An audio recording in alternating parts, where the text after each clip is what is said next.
السلام علیکم ورحمۃ اللہ وبرکاتہ۔ حکیم قاری محمد عمر چک نمبر 7 سینی بار ضلع ننکانہ صاحب سے آپ سے مخاطب ہوں۔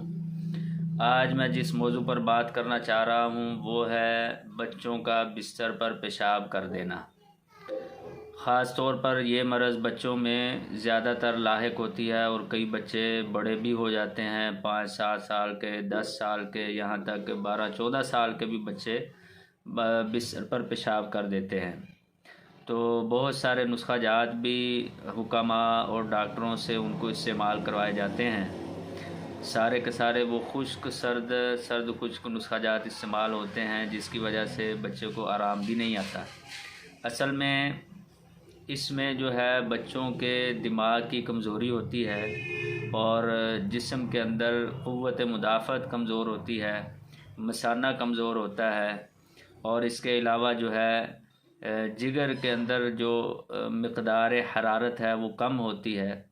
جب بچے کی حرارت پوری ہو جائے اور اس کا مثانہ ٹھیک ہو جائے تو بچہ پیشاب کرنا بند کر دیتا ہے، یعنی بستر پر پیشاب نہیں کرتا۔ تو کس طرح ہم بچوں کا علاج کر سکتے ہیں جس سے بچہ بستر پر پیشاب کرنے سے باز آ جائے؟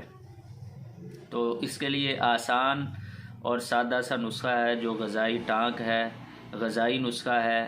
بچے بھی استعمال کر سکتے ہیں، بڑے بھی استعمال کر سکتے ہیں اور بوڑھے بھی استعمال کر سکتے ہیں۔ بوڑھوں کا بھی بعض دفعہ پیشاب بستر پر نکل جاتا ہے۔ تو آپ نے اس طرح کرنا ہے، مغز بادام لے لینے ہیں، 100 گرام مغز بادام خود نکالنے ہیں باداموں سے، 100 گرام مغز بادام لے لینے ہیں۔ تل سفید آپ نے 100 گرام لے لینے ہیں، السی 100 گرام لے لینی ہے، اور ناریل یہ بھی 100 گرام لے لینی ہے۔